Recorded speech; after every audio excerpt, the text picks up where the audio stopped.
Bonjour à tous, c'est avec plaisir que je vous retrouve aujourd'hui pour répondre au tag test qu'a proposé le site de Pocket Jeunesse dont je vous mets le lien en barre d'infos. Alors cette semaine le thème c'est avez-vous dans votre PAL. Donc bon, je suis désolée, voilà, à force de répondre à ces genres de tag tests que j'adore. Donc maintenant j'ai bien compris que c'était toutes les semaines parce que j'y allais tous les jours, tout ça. Donc voilà, vous allez retrouver des livres que je vous ai déjà présenté, mais j'essaye de faire en sorte qu'en fonction des questions, je vous représente pas le même livre. Parce que voilà, je trouve ça plus sympathique, plus agréable, si je pourrais dire, de vous présenter un livre différent, et puis éventuellement un livre que je vous ai jamais présenté lors de mes précédents tags, et puis que des livres que éventuellement vous faire découvrir. Donc voilà, ça c'était la petite info. Donc, première question, un livre dont vous ne savez pas de quoi il parle. Non, même cette question elle m'a assez surprise parce que bon, bien évidemment avec tous les livres que j'ai dans ma palle et puis avec ma petite mémoire, je ne peux pas, c'est sûr, je me souviens plus par cœur du résumé. Je sais pas, vous me dites, je sais pas, Demain j'arrête, donc de Gilles Le Gardinier parce qu'il est juste devant moi. Voilà, je vais pas vous citer par cœur de quoi il parle, enfin le résumé. Mais voilà, j'ai quand même le souvenir vaguement de quoi il traite, légèrement quelle est son histoire. Donc voilà, même, bon, je suis désolée, je ne veux pas créer de polémique, mais j'en profite de cette question pour vous donner mon avis. Donc je fais une petite parenthèse, même ça m'a toujours surpris quand, bon ça fait un moment que j'ai pas vu, mais quand je regardais des email mailbox, voilà, ça m'a toujours surpris quand les personnes ils présentent un livre qu'ils ont acheté et qui disent voilà qu'ils ont craqué pour la couverture. Bon, ça je n'ai rien contre, je vous comprends, je reconnais qu'aujourd'hui les couvertures de livres, voilà, c'est quand même un des buts qui soit belle, même que maintenant les livres, enfin les maisons d'édition qui n'ont pas l'habitude de mettre une couverture comme Flammarion, maintenant ils font une couverture à rabat, si je pourrais dire, enfin je sais plus si ça se dit comme ça. Donc je conçois, comme on dit, que voilà, une belle couverture, ça attire, on le prend tout ça, mais je ne comprends pas que les personnes le prennent parce que la couverture leur a plu et que ça leur est pas venu à l'idée de lire le résumé et de se dire ah bah oui mais finalement non, l'histoire me plaît pas. Et voilà, et franchement, je sais pas, ça m'a toujours surpris, je dirais pas choqué, que voilà la personne ait dit j'ai acheté tel livre parce que j'adore la couverture, je la trouve super belle, tout ça, mais je ne sais pas de quoi ça parle. Bon, après peut-être ces personnes-là, ils aiment avoir l'effet de surprise, tout ça. Après je veux bien que tant mieux si vous avez été agréablement surpris, tant mieux pour vous. Mais après, désolé, mais personnellement, ne vous étonnez pas que vous soyez déçus parce que voilà, vous n'avez pas lu le résumé et que vous êtes arrêté que sur la couverture. Donc voilà, donc désolé, c'est mon point de vue, donc je referme cette parenthèse. Ensuite, deuxième question, un livre depuis plus d'1 an. Donc bien évidemment j'aurais pu prendre n'importe quel livre, mais disons que j'ai fait un peu ma petite sélection. J'ai pas choisi un livre comme ça au hasard, j'ai pris ceux que j'aimerais vraiment lire prochainement, qui font partie de mon challenge entre guillemets. Je dis entre guillemets parce que là j'ai un peu mis en pause, d'ailleurs l'article je l'ai mis en hors ligne sur mon blog parce que voilà, il va y avoir quelques modifications. Donc j'ai pris le roman de Marin Ledin, Luz, ou Luz, bon bref. Ensuite, un tome 2. Donc, nous trouvons, bah oui parce que c'est une des rares trilogies, sagas que j'ai lu le premier tome, donc voilà, je ne pouvais prendre que celui-ci, j'avais pas à vous présenter un tome 2 que je n'ai pas lu le tome 1, c'est sûr j'en ai d'autres qui sont dans ma palle, parce que moi j'ai cette folie d'acheter tous les tomes d'une série même si j'ai pas lu le tome 1. Bon bref, moi aussi, hein, vous voyez, j'ai des coups de folie. Donc non, là j'ai pris donc le deuxième tome de Comment je suis devenue un fantôme de Marie de Latude. Donc voilà, le tome 2, Le chant des sirènes. et j'espère que je l'apprécierai autant que le premier. Le premier, oui, j'avais mis la note 9 sur 10, j'avais vraiment bien aimé. Voilà, j'espère que je l'apprécierai quand je le lirai. Bon, c'est pas une lecture prévue prochainement, mais voilà, des fois je me dis, est-ce que je l'apprécierai autant que le premier tome, sachant que je vais le lire vraiment des années après. Donc on verra. Alors, question 4, plusieurs livres d'une même série. Bon bah désolé, je reprends la série que je vous avais présentée lors d'un précédent tag, parce que oui, comme je vous dis, j'ai déjà pas beaucoup de séries, c'est vrai que je suis pas trop fanat, sauf si bah voilà, je peux pas faire autrement, le thème me plaît, et donc je suis le fait que ça soit une série. D'ailleurs, souvent qu'on trouve des séries maintenant. Enfin bon, bref. Donc je vous présente les livres de la série Gone, donc heureusement, enfin je dirais heureusement, donc ça y est, elle est terminée, donc de Michael Grant, donc le tome 1, le tome 2, la fin, le tome 3, mensonge, le tome 4, l'épidémie,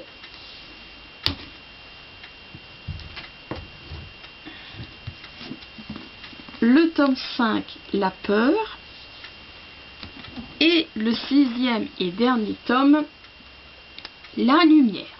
Voilà. Bon, ça va sûrement se casser la figure, mais c'est pas grave. Donc, ensuite, un classique.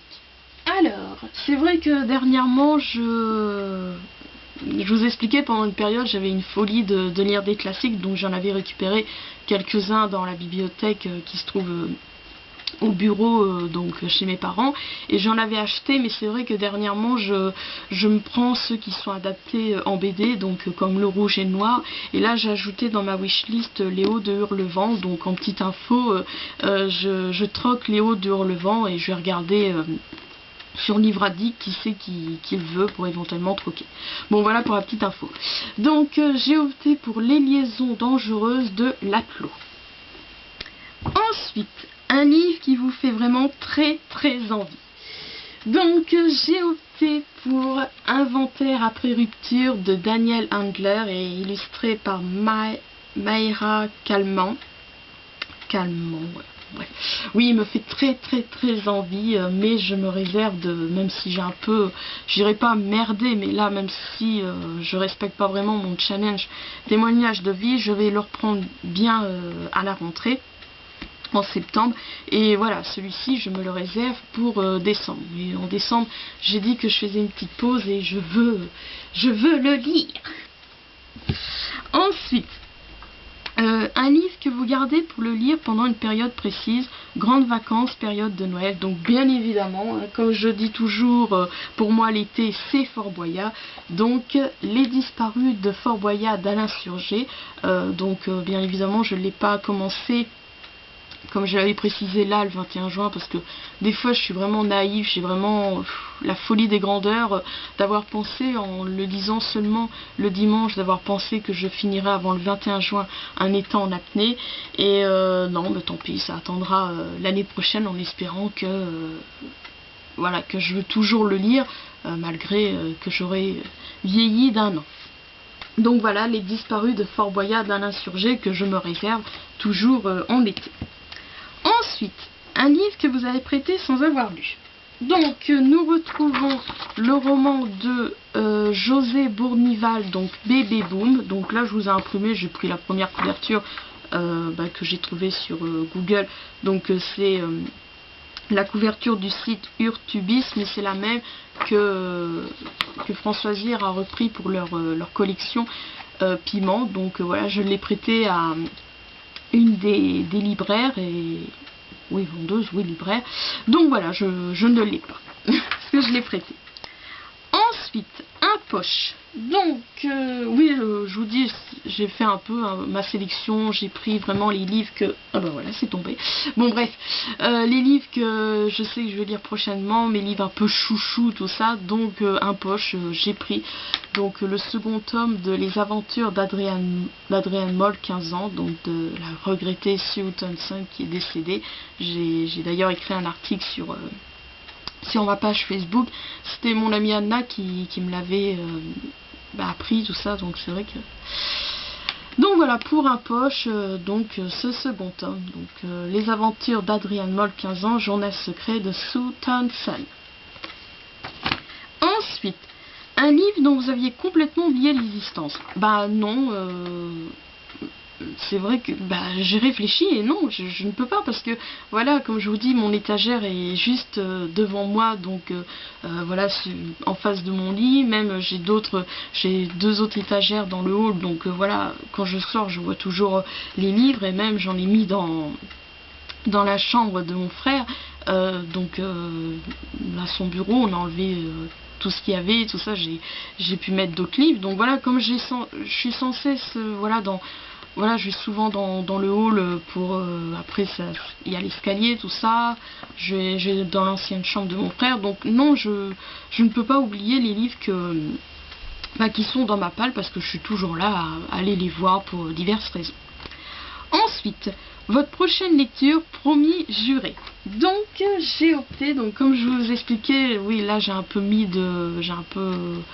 pas capoté ni foiré, non, c'est un peu nul de dire ça, mais disons que voilà, j'ai pas trop respecté mon programme challenge, mais bon, je vais reprendre vraiment à la rentrée donc mon challenge témoignage de vie, et comme j'ai prévu à la rentrée donc mes chères études donc de Laura D, étudiante, 19 ans, job alimentaire prostituée, donc voilà, je la considère comme ma prochaine lecture, promis juré, parce que voilà, je vais la lire en septembre. Et c'est vrai que j'avais choisi ce témoignage là pour septembre, parce que bien évidemment voilà, c'est la rentrée, tout ça.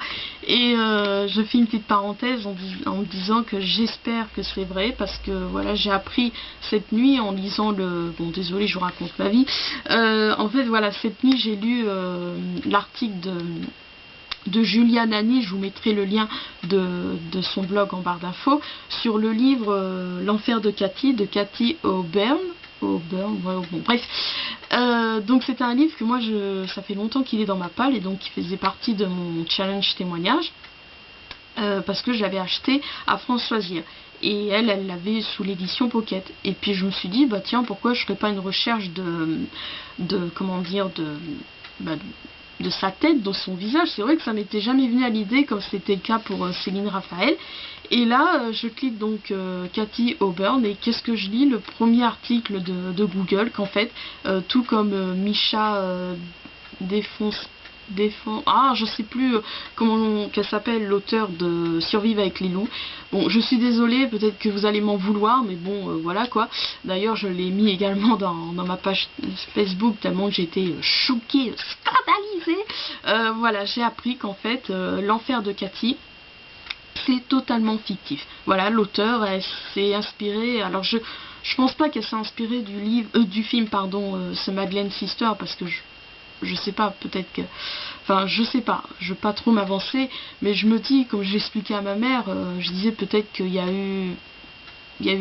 Oui, c'était vrai, cette période, voilà, des filles qui ont eu un enfant jeune, qui ont eu une relation, voilà, donc ils pensent qu'ils ont péché, donc voilà, pour se remettre dans le droit chemin, ils vont dans ces centres, le truc Madeleine Sister, et donc voilà, donc...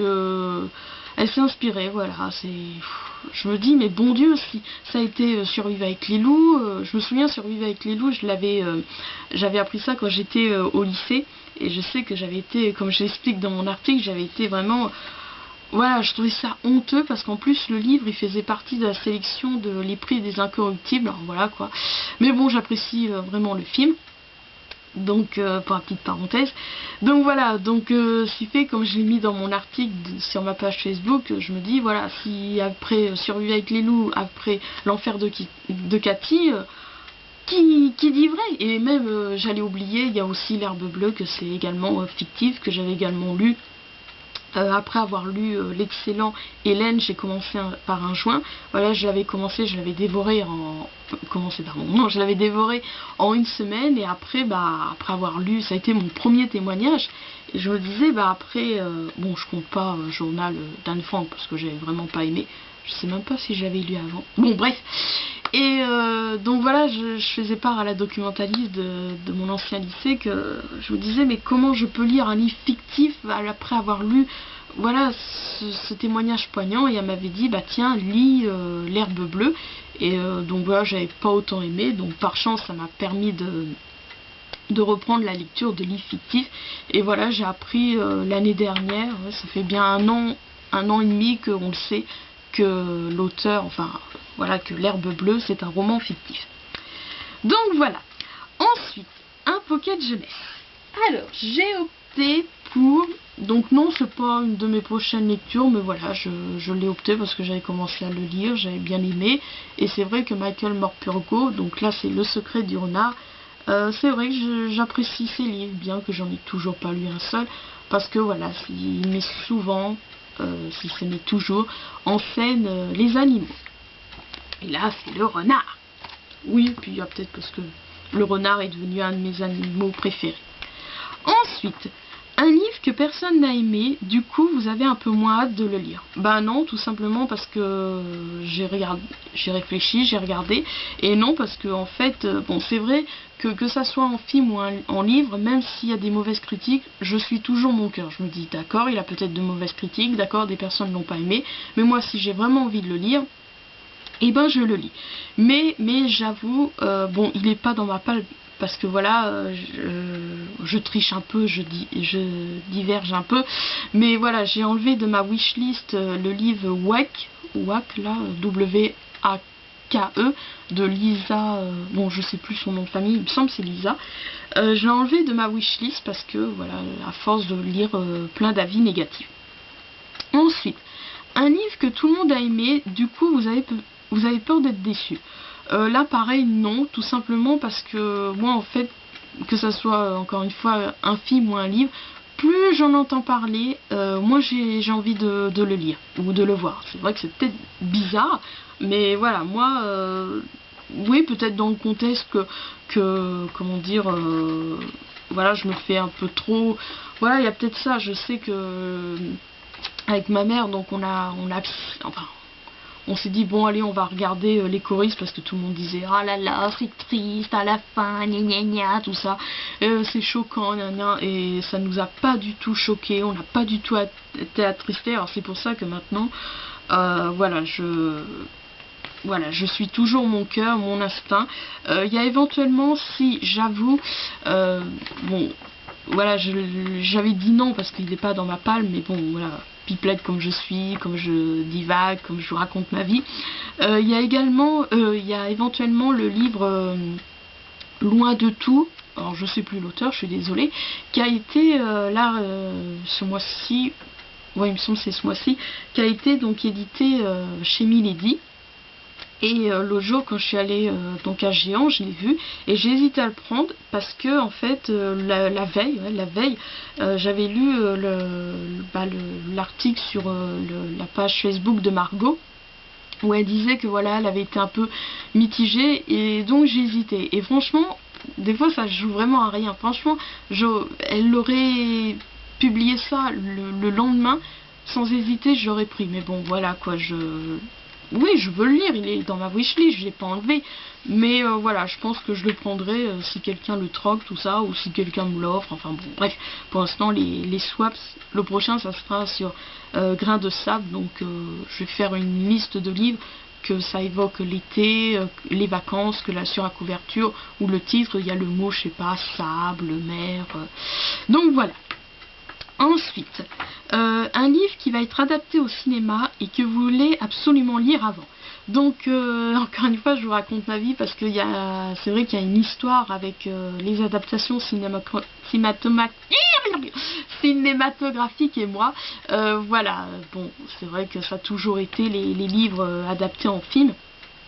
Donc c'est vrai, avant on savait un peu moins. Maintenant oui, c'est bien précisé, adapté, puis voilà, on connaît le livre, tout ça. Et donc j'ai vu pas mal de films que ça a été adapté en livre, donc je savais même pas tout ça. Donc bien évidemment tous les livres de Stephen King, tout ça. Et seul, parce que vraiment j'ai été fan pendant une période, bon j'apprécie toujours, même si je suis moins fan, mais le seul que j'ai réussi à lire, ça a été L'Orange Mécanique, donc de Anthony Burgess, donc adapté par Stanley Kubrick. Et voilà, pour moi, ça a été un record. Je l'ai lu en 14 jours. Je dis un record parce que c'est écrit assez petit. Et en fait, Anthony Burgess, il invente des mots bon, inspirés d'une certaine langue, tout ça, russe, enfin bon, bref. Et à chaque fois, voilà, au bout de 2 phrases, je vais aller voir à la fin le lexique, ce que ça veut dire, tout ça. Donc ça a été le seul livre que j'ai vu avant le film et que j'ai réussi à le lire. Mais sinon, après, quand j'ai vu le film que j'ai adoré, ou du moins que j'ai bien aimé, instinctivement j'ai acheté le livre. Ça a été le cas pour Le Petit Nicolas, ça a été le cas pour Noé et moi. Non, Noé et moi je l'avais acheté avant, autant pour moi. Les enfants d'été Père Batch, il y a eu quoi d'autre, La Vague, tout ça. Mais je me suis aperçue que je n'arrivais pas à le lire. Voilà, c'est trop perturbant. Bon bah, je suis une exception pour Chéri. C'est pour ça que par moments j'avais envie de me le revoir, mais je me disais non, parce qu'après ça va me perturber si éventuellement j'ai envie de le lire, pardon. Et donc c'est pour ça qu'il y a des livres qui étaient dans ma wishlist, mais quand j'ai appris que qu'ils vont être ou qu'ils ont été adaptés en film, et ben je les ai enlevés. Ça a été le cas pour Le Labyrinthe. Je sais plus lesquels. Mais bon, mais par contre, il y a des livres qui sont dans ma palle et que j'ai appris qu'ils allaient être adaptés en film. Oui, je regarde la réponse parce que je vous ai pas donné la réponse. Donc voilà. Donc oui, il y a des livres qui sont dans ma palle que j'ai appris qu'ils allaient être adaptés en film. Alors je me disais, bon, je vais faire une exception, je vais les lire avant. Mais quand j'ai vu les bandes annonces, et quand j'ai vu que bah, finalement ouais ça n'a pas l'air super, et ben je les lirai avant de voir le film. Ça a été le cas, enfin c'est le cas pour le livre Respire, que c'est adapté par Mélanie Laurent, et dernièrement Si je reste. Mais il y a quand même un livre que je veux lire avant d'aller voir, enfin encore si elle passe à Montargis, bon, bref ça c'est encore une autre histoire. Il s'agit de Le Grand Cahier d'Agatha Christophe. Donc voilà, comme vous pouvez lire, ce livre vous est offert par votre libraire. Je l'avais, oui, c'était avec l'achat de 2 points. Donc je l'avais pris à Leclerc et j'avais commencé à le lire. J'aime beaucoup. Bon bah là, c'est vrai que j'avais arrêté. Ça fait un moment que et donc voilà, je tiens vraiment à le lire avant de voir le film. Et d'ailleurs, je suis contente que je l'ai pris sans la fiche du film pour que ça me perturbe pas trop. Enfin bon, bref. Donc voilà, Le Grand Cahier d'Agatha Christophe, le premier tome, si je me trompe pas, d'une trilogie. Je tiens vraiment à le lire avant de voir le film. Ensuite, un livre avec une tranche rouge. Alors, pour changer un peu, puis j'aime bien respecter vraiment que ça soit rouge, pas rouge, rose, tout ça. Donc, j'ai pris le roman Un livre de Michael Cohen. Donc voilà, la tranche. Voilà. Ensuite, un livre de votre auteur préféré. Ah, comme je dis, si on m'avait dit que ça me servirait, que je ne l'ai toujours pas lu. Donc, bien évidemment, nous retrouvons Mardi Maudit de Jérôme Lambert, dont je me dis que ça sera ma prochaine lecture, parce que j'ai toujours dit que je veux le lire après, enfin, je veux lire un livre avant de le lire, et je pense que je le lirai dès que j'ai fini Shardila. À moins que... Voilà, avec mon challenge, donc on verra. De toute façon, si vous avez lu, bon oui, il est en hors ligne, mais si vous avez lu, avant qu'il soit en hors ligne, mon article sur où j'en suis dans mes challenges, j'ai dit que ça serait ma lecture du dimanche en parallèle avec mes chères études, parce que voilà, ça reste dans le thème de l'école. Ensuite, une suite de séries, mais avouez-le, vous ne vous souvenez plus de l'histoire des tomes précédents. Donc non, parce que pour l'instant, je n'ai pas lu... c'est pas que j'ai pas lu de série, mais voilà, pour l'instant les séries que je n'ai pas lu le premier tome, hormis Comment je suis devenu un fantôme, mais je vous l'ai déjà présenté. Comme je vous dis, je voulais pas vous représenter les mêmes livres. Un thriller, donc instinctivement, bah oui, je me suis dit, je vais quand même vous présenter un livre d'Harlan Coben. Donc j'ai opté pour Sans un mot, parce qu'il me semble que ça a été le premier que j'ai acheté de cet auteur, et je sais que c'est une folie, pareil, que j'ai pas mal de livres de cet auteur, parce que la plupart des résumés de ces livres me plaisent, mais voilà, c'est une folie, je ne les ai toujours pas lus. Ah, une folie, une folie. Ensuite, un roman fantastique. Donc j'ai pris, comme je vous dis, hein, j'ai quand même fait ma petite sélection, parce que c'est... Voilà, c'est des livres que j'aimerais lire prochainement. Donc j'ai pris le premier tome d'Animorph, donc l'invasion de K.A. Applegate, dont je vais aller chercher le 5e tome, je sais plus comment il s'appelle. Je sais que la couverture c'est un gorille, à la fin du mois. Bah oui, parce que finalement, il y a tout le temps, à la librairie Leclerc, voir s'il y est, tout ça, mais voilà, ça n'a pas suivi. Aucune librairie l'ont eu, donc je me suis résolue à le commander. Ensuite, une dystopie. Alors au début je cherchais, je me disais, puis après j'ai eu un flash, je me suis dit mais oui bien sûr, j'ai participé au swap dystopie parce que j'ai été curieuse, j'ai été surprise pardon, de voir que dans ma wishlist j'avais quelques livres de dystopie. Et donc j'ai opté pour Jenna Foss pour toujours de Marie E. Pearson. Voilà. Ensuite, une romance. J'ai pris... Ouais, je crois que j'avais fait une bêtise. J'ai pris Chérie de Colette parce que voilà, je cherchais romance. Alors est-ce que c'est... Voilà, est-ce que je pensais à les Milady romance, tout ça, machin... Mais finalement, non, j'ai pris Chérie, parce que, donc de Colette, parce que voilà, la relation entre Léa de Longval et Fred Pelou, alias Chérie et Nounoun, voilà, c'est... Donc voilà, j'avais pris la fin de Chérie, je sais pas pourquoi, enfin bon, bref. Ensuite, un livre d'un auteur dont le nom de famille commence par C, oui, c'est très précis. Donc j'ai pris... Arnaud Catherine, instinctivement j'ai pensé à lui. Donc je ne retrouve personne, donc voilà un de ses derniers. C'est vrai qu'Arnaud Catherine c'est un auteur très sympathique, quoique un peu timide, une espèce d'écorché vif, enfin il me donne cette impression là la première fois que je l'ai vu. C'est bizarre qu'avec ma mère on voulait tant le voir, je sais pas, et donc c'était il y a 3 ans, la dernière fois que je suis allée au Salon du Livre de Paris. Et c'est vrai que c'est bizarre parce que voilà, Arnaud Catherine, j'ai lu qu'un seul livre de lui, c'est Je suis un garçon, et je sais pas, j'ai du mal avec son style. Alors peut-être parce que c'était Je suis un garçon, c'était vraiment jeunesse, alors peut-être qu'il faudrait que je lise un de ses romans contemporains, donc c'est pour ça